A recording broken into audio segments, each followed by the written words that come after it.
for 5 minutes of questioning. Good afternoon, Secretary. You've emphasized throughout your career concerns about corruption and conflicts of interest in healthcare, yes?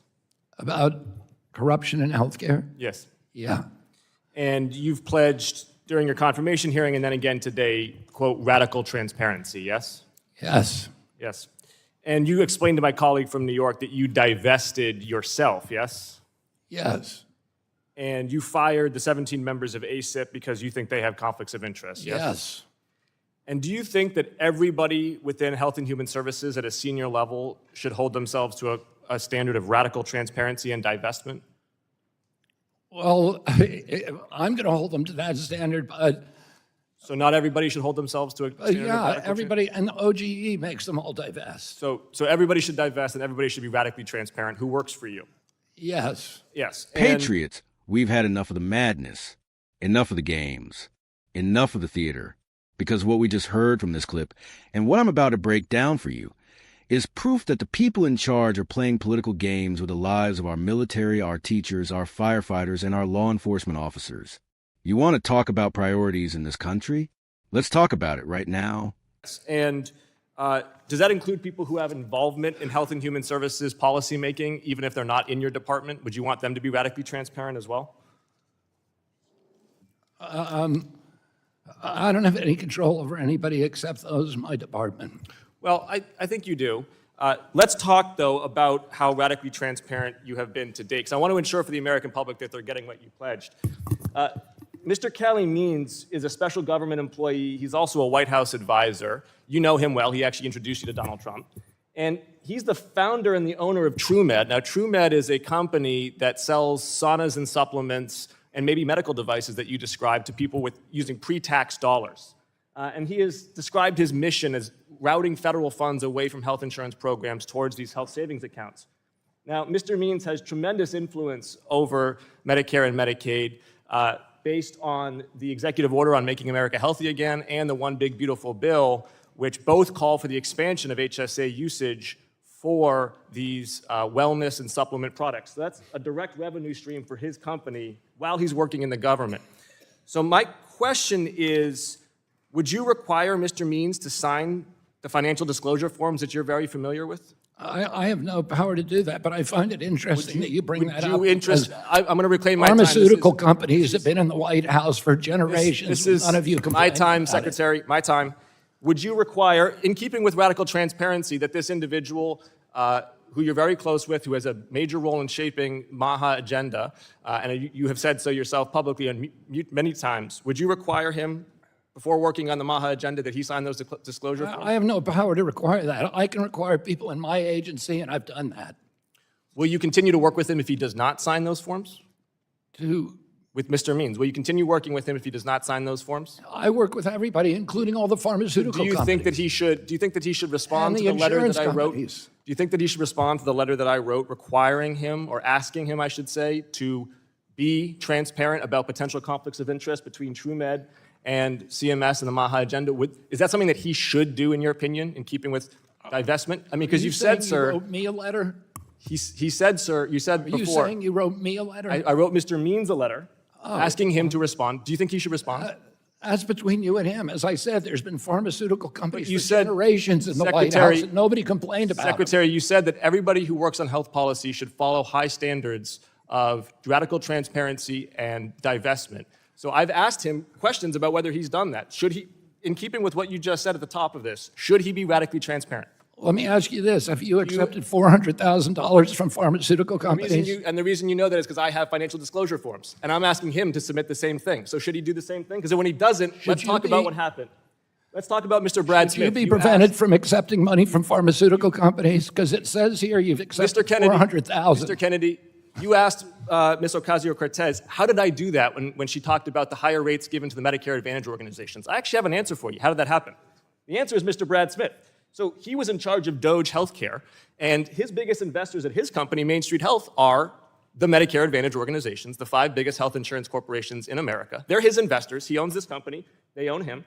And while he was there, he set the rules and reimbursements for CMS to hook up his investors. So I'm going to answer the question that you asked Ms. Ocasio-Cortez. It is because of conflicts of interest. Do you think that CMS should continue to do business with Main Street Health under your watch? Is that radically transparent? Are you saying that we should cut Medicare Advantage? Do you think that Main Street Health should continue to do business with Medicare and Medicaid given the conflicts of Are you interest? saying we should cut Medicare Advantage? Mr. Kennedy, your dissembling and diversion distracts from the fact that you refuse to be radically transparent with He either didn't give Mr. any Means or Mr. Smith. I'm going to enter for the record now documents You didn't give any money to substantiate these United. claims.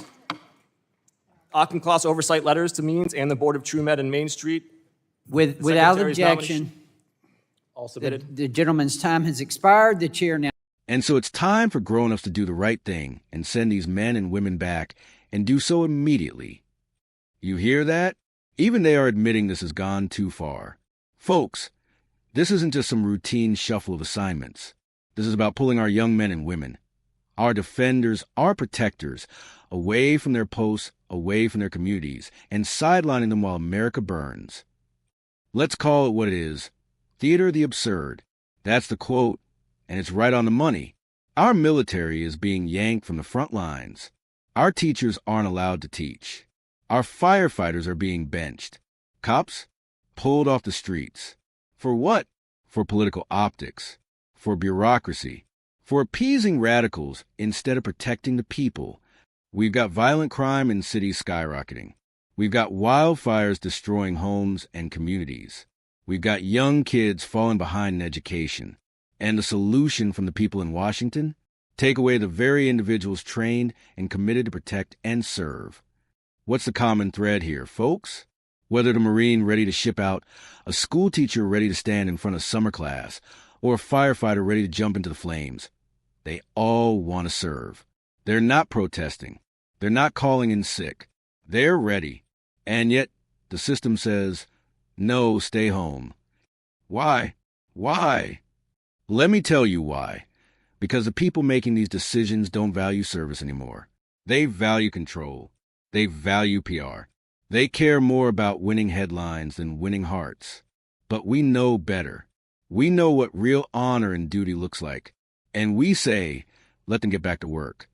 This whole fiasco reveals just how backward our priorities have become. We got a defense secretary who might finally take action. Because of media pressure? Really? This should have been done weeks ago. Months ago. These decisions aren't supposed to be political. They're about public safety, national defense, our communities.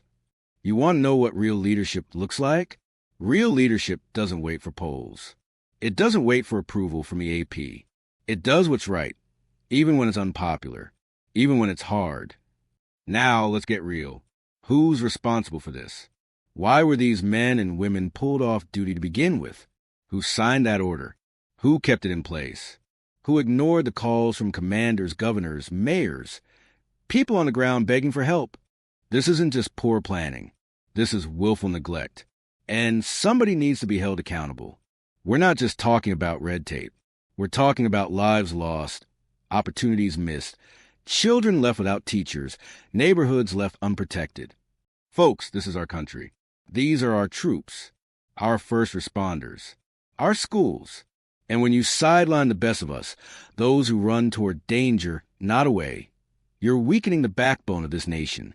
You're telling every good American, don't bother, we'll find someone else. Well, guess what? There's no one else. It's them or it's chaos. So what can we do? We speak up. We make noise. We demand answers. We call our representatives and say, get our military back in the field. Get our teachers back in classrooms. Get our firefighters back in the firehouse. And our officers back on the streets. Let this be the wake-up call. Our silence will not protect us. Our action will. And we will hold these leaders accountable. They say this is theater of the absurd. I say it's a betrayal of trust. But we got a shot to fix it. If we fight back with truth, with conviction, and with the same courage those men and women show every single day. I stand with our heroes. Do you? Like this video, share with everyone who cares about this country, and drop a comment below. Do you think our military and first responders should be reinstated immediately? Or are we going to keep playing games? And as always, stay vigilant, stay free, and God bless the United States of America.